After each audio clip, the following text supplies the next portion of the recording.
my Sunday swim play, but I'm taking Cleveland on the 7.5. You're going to take the Redskins late. I will go. I will go with the Washington racial slurs. Yes. There you go. To Foxborough, Buffalo Bills, Rexy, Robbie, the Twins. They're on their way to Foxborough. I don't know what I even know about this game here. I don't know who the Buffalo Bills are. I don't know. At home, they just stomped. I don't think they know who they are, but they don't. Stomped. So I don't an think Arizona you should Cardinals feel bad team. about that. No, I don't. I'm taking New England without wasting a whole lot of time on this game because this is that AFC East matchup that I just don't care to watch. I just don't care. And after the other night of me somehow throwing it out that Belichick in his luck is going to run out, and somehow the Houston Texans, led by Brock Osweiler, are going to go into Foxborough and beat them. What am I smoking? Well, here's the thing. You cannot put luck with Bill Belichick's name. There's nothing lucky about what Bill Belichick does. The man is pretty fantastic at what he does. And this is coming from a lifelong Jets fan admitting this. I've had so many Sundays ruined by that asshole. So for me to say that is something else, and I will admit it. I mean, there's no luck involved with Bill Belichick. He's just that damn good. No, and you're 100% right. You really are. Yeah. You're 100% right. That he's the master. He is the genius. That's the end of it. I'm taking the Patriots laying the 7.5. This is one of those weird games, the division games, that they can tend to lose or at least not cover. This could be a field goal game because these two teams do know each other very well. Rex knows how to play the New England Patriots. He's done it a lot. Yes, he does, and he's shown that. I would actually take the Buffalo Bills to pull the upset if this game were in Buffalo.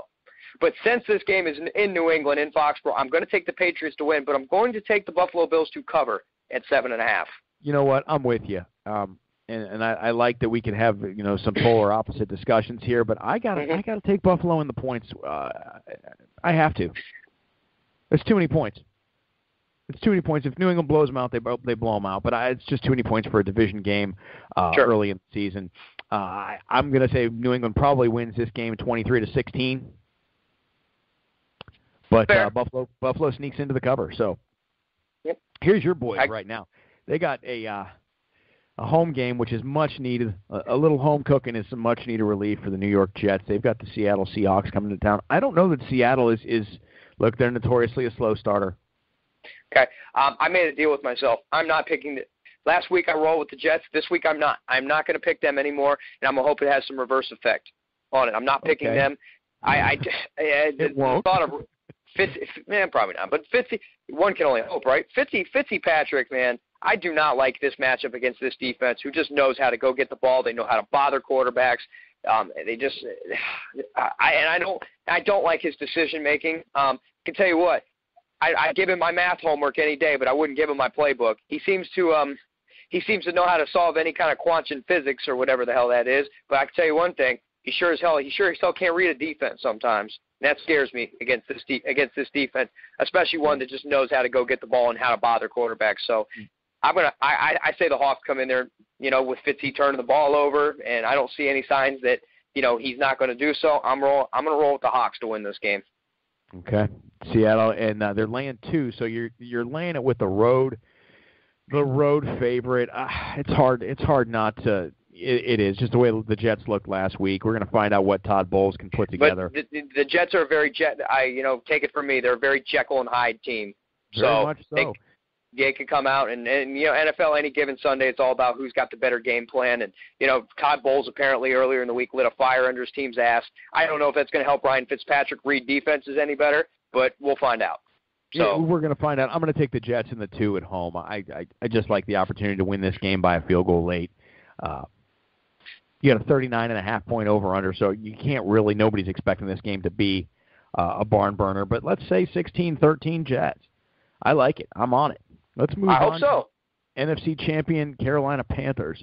Another division game. Carolina on the road favorite again, laying 3 against a nemesis in the Atlanta Falcons. This is a team that gives Carolina fits. They were the only team to beat Carolina last year in the regular season. Yeah, I get all that, but I think Carolina's gonna. I think they're a little angry about or they should be angry about the ass whooping they got last Sunday. and how beaten up, not just on the scoreboard, but just physically dominated last game. Like, they were punched in the mouth. And I think they're going to respond this week. And Atlanta's got such a garbage defense. I think for fantasy note, roll with Cam this week. I think Cam's coming out. I think he's going to run all over this defense. The Falcons' defense is terrible. Yeah, I think you're exactly right. Atlanta's really, really exposed. You put Cam on the fast track there. Yeah. I think that Kelvin Benjamin going with 1 target, 0 catches last week against a great Minnesota defense. But I saw that, and they've got to be focused on getting Kelvin Benjamin the ball early and often this week. I like Carolina minus the points as well. Me too. On the road. Me too. I think this could be like a cathartic healing for the Carolina Panthers to go in there and just punch that Atlanta defense in the mouth. And if Atlanta beats them, I'll take it all back, and Atlanta's a good football team. But I'm not putting my money. I'm not putting it on that. I'm going to go with the team I know. I'm going to go with the more how should I say, proven team. Yeah, they are. In the Carolina Panthers. They're right. I'm with you. Here's a shitball game. Detroit travels to Chicago. This was a good game years ago, back in the Wayne Fonts days. Jesus. But it's just good God. I like Matt Stafford and his fantasy implications here. I do too. Anything on Detroit. Detroit also themselves has a pretty shitty defense. So they do. I would say, but maybe. Well, here's the thing: Alshon Jeffrey's got nobody throwing him the ball. So he does. I don't know. Brian Hoyer is a guy that he's just a C+ kind of guy. I like Brian Hoyer. I think he's a great guy. I guess so. Personally. But I like him too. I would. I don't know. I'd trust him with my to watch my pet over the weekend. I think he's a good, decent human guy. And I would trust him with my stuff. But I don't know if I'd trust him under center for my favorite football team. That's for sure. I don't know. This is I know this is on my do not watch list for the week. This game is garbage from all sense of the word. But I'm gonna go with the Detroit Lions because I'm just, after seeing what I've seen from the Chicago Bears through 3 weeks of the season, I don't know if I can pick them against anybody. I don't even know if I would pick them against the Cleveland Browns right now. Yeah, I agree. I think that's a bad football team. I think they got a lot to do. I think John Fox's hands are really, really full. He's got a mess on his hands there, and it starts with Jay Cutler and just his lack of leadership. He just brings this team down. I think Hoyer's the gym rat kind of guy that can at least make some guys rise up and play. And there's a lot of young guys on that team that want to put it on film and show what they're made of, show what they got. I don't think by any stretch of the imagination Chicago's going to win this game at home, so I'm taking the Lions minus the 3 as well. Boom. Now, no more need to even mention that game ever again. Yeah, hopefully not. Tennessee traveling to Houston, facing the Houston Texans. Texans have a lot to overcome as well because they got to pick their pride up. I saw this line. Do you have it? I've seen this line at 7. I got it at 4.5. Okay, well, I've seen it earlier in the week at 7. 4.5.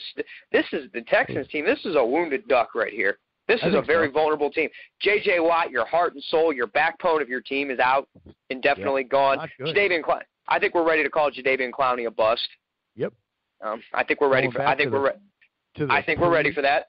The Line podcast days, when they were going into that draft, I remember hearing things that Steve Spurrier said about this kid coming out of South Carolina. I thought, why would you ever draft somebody that his head coach at college says he takes plays off, he doesn't work hard enough in practice? Spurrier was basically telling you this kid's he's an NFL talent without question, but he doesn't do the right thing. I'd say. No, and that's all that matters. And the NFL stands for not for long if you don't put the work in. Everybody knows that. If they don't, I just told them. I think you're right. I think it's almost safe to say he's a bust until he steps up and has a 10-sack year. He's not what they thought he would be, and he's certainly not a number 1 overall pick. If they were to redraft, he slides right out of the first round. Nope. But does Houston rebound this week? Do they beat up on a Tennessee Titans team that's still trying to find an identity? For the reasons we just identified with, no, I'm going to take the Tennessee Titans with this game. Give me 4.5 points, fine. I think they'll win. I don't like this. I don't like this Houston Texans team at all, especially now with J.J. Watt out. What's their identity now? Your whole team's identity was J.J. Watt. You have the best defensive player, the most dominating defensive player in the NFL. Yeah, that's your identity. The Titans are coming into their own and finding out who they are as a running team.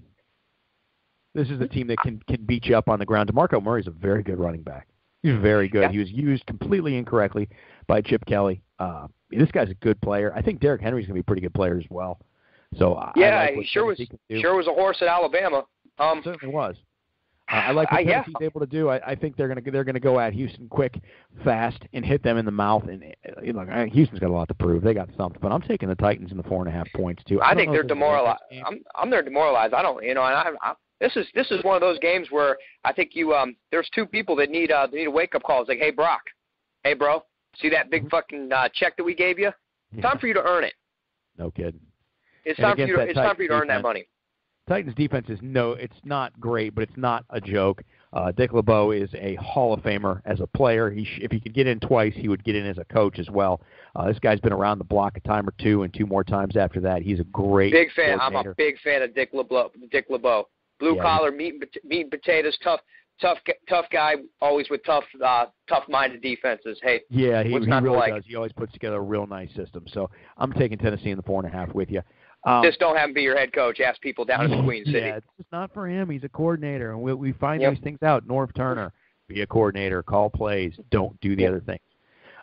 Oakland Raiders traveling to Baltimore. Last year, the Raiders I don't want to say they put a beating on Baltimore. They didn't. They won a very back and forth, but a good game and an exciting game to watch. This one's a little bit different because they're traveling to Baltimore. The Raiders are a 3-point dog on the road. They're not a cover machine, and they just haven't been. But I do think that like you mentioned earlier, Baltimore is about to get exposed. I'm trying not to let my heart get in the way here, but I do see Oakland actually exposing Baltimore tomorrow. I see Amari Cooper getting involved, catching passes, hopefully popping one big one. It would be nice to see. I'm really I'm not starting to think. I do believe that Amari Cooper is very good. He needs to catch the ball, but Michael Crabtree is the best receiver on that Raider team. Without question. Michael Crabtree is the better receiver. Derek Carr is more comfortable going to Crabtree.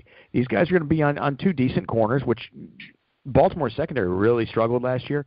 Baltimore against the run is actually a very good football team against the run. So look for Latavius Murray to get shut down a little bit more out of the backfield from guys like DeAndre Washington and Jalen Richard.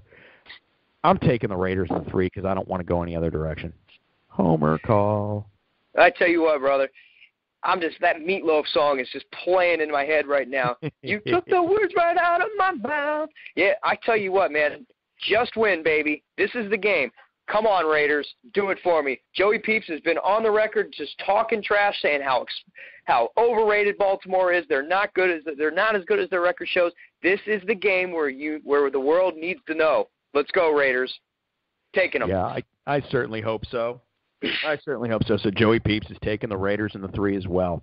That's a nice 3-point spot, though, on the road for a team that I think is pretty good. The Raiders can get off to a 3-1 start. I would like every second of that.